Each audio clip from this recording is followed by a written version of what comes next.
Hello, everyone. Welcome to the Jeffrey Epstein Show. I'm your host, Bobby Capucci, and this is Daily Drop number 17. Wow, imagine that, 17 already, huh? We've come quite the way since the podcast has first started. Added a whole lot of new content. Have a whole lot of new people that are downloading the show and joining the show with us and getting on board. Welcome to all of you. And to everybody who's been around listening to the show and who's hip to what's going on here on the podcast with the Daily Drops. We got a pretty good one today. We have another article out of the United Kingdom about Prince Andrew. And in this article, they're talking about how Prince Andrew's name was in Jeffrey Epstein's book. A book of his. He had 13 different contact numbers for his friend Prince Andrew. And this article from The Telegraph is going to go into it. And this just feeds more into the whole entire thing about Andrew and the fact that he keeps saying he had no idea what was going on with Epstein, and we all understand that that's not true. Everybody who's listening to this podcast already understands what the deal is here. We all understand about the all the different smoke screens that they put up to try and avoid scrutiny, and we all understand that we're not going to let that slide here. So, with that said, sit down, buckle up. We're going to hop into this article. Investigators looking at the activities of convicted sex offender Jeffrey Epstein discovered an address book containing more than a dozen telephone numbers for his friend, the Duke of York, it is being claimed. Epstein's address book, discovered at his mansion in Palm Beach, Florida, contained numbers for several of Prince Andrew's residents. A private investigator with close knowledge of the probe into Epstein's activities now claims these included Buckingham Palace, Sunninghill Park, which Andrew shared with his former wife Sarah Ferguson until 2004, and Wood Farm on the Sandringham estate. Alright, so we know it's a fact that Epstein gave Sarah Ferguson, Fergie money to pay her debts. That's fact. You could look that up. That's all factual, 100%. We know that Epstein and Prince Andrew were certainly running around together with Ghislaine Maxwell. That's fact as well. We saw the scrubbed headlines from the Mint Press article that we covered. So, what this does is just a more confirmation to what we already know.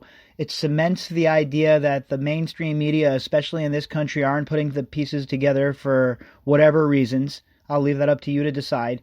And it just goes to show that if it wasn't for the independent media, independent journalism, that this story would not be getting nowhere near the exposure it should be getting. This article should be splashed all over CNN. This article should be all over the TV. But it won't be.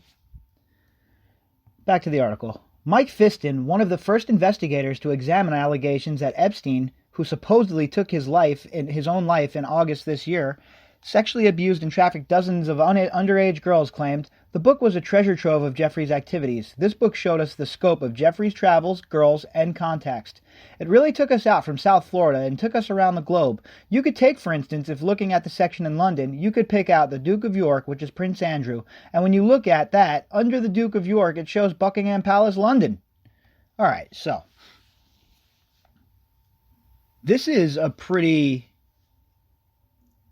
important article as we read through it. Like you guys all know who have been listening, I don't read the articles first. I read them with you here on air and we go through them together. So sometimes I'll read through it and there'll be some information in there and it'll be pretty good information. And that's what we got here from this source talking about what was in this book.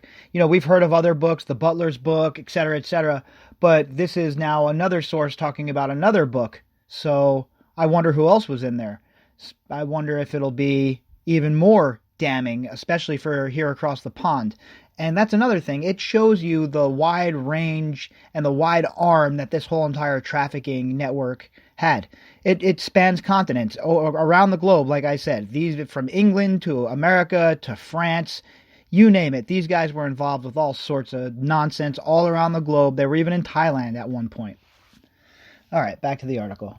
Mr. Fiston, who added, he has 13 phone numbers to contact the Duke, and these numbers went everywhere. Wood Farm, Sunninghill, Wood Farm, Sunninghill numbers, the Palace, his home number, his home email. He even had a phone number to his modem, I guess to call into his modem. Alright, wait, what does that even mean? I'll have to do some research on that, but if anyone out there is listening that's, hip to that sort of stuff, like, IT work and how that all works, why would somebody have a phone number to someone's modem? Is there some sort of encrypted way you can contact people through that mode of communication? The private investigator was one of the first to interview Virginia Roberts, who has repeatedly claimed that Prince Andrew had sex with her when she was aged just 17. Close examination by Channel 4's Dispatches program of 1,200 pages of documents made public by Manhattan court records now reveals that in her testimony, Miss Roberts claimed that the third time Prince Andrew had sex with her was during an orgy involving Epstein and several other young girls. She said in a court deposition made on January 19, 2015, as part of a defamation case brought against her by Epstein's former girlfriend Ghislaine Maxwell, "The third time I had sex with Andy was in an orgy on Epstein's private island in the U.S. Virgin Islands. I was around 18 at the time. Epstein, Andy, approximately 8 other young girls, and I had sex together.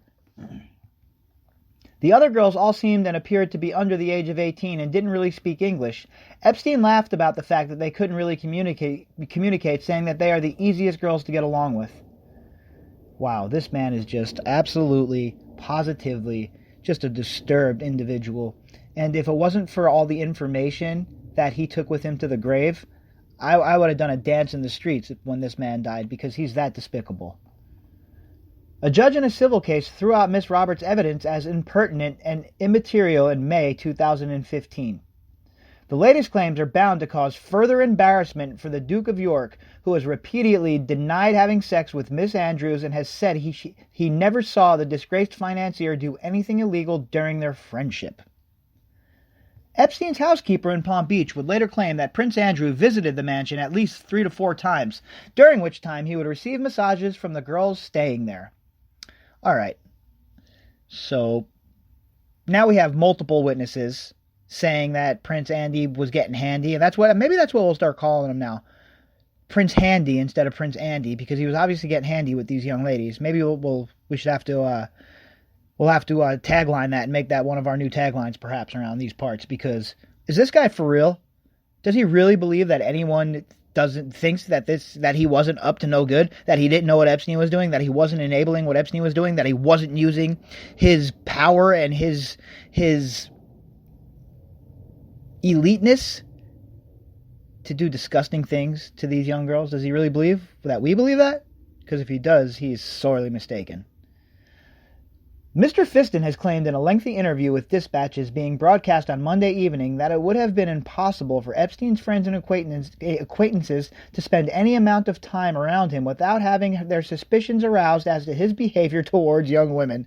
All right, like I said, I don't read these articles prior, and I just said that before reading that paragraph, and it's just spot on. Anyone with a brain and anyone who is really focused on what's going on in this case and who has been focused on this case understands what's going on here.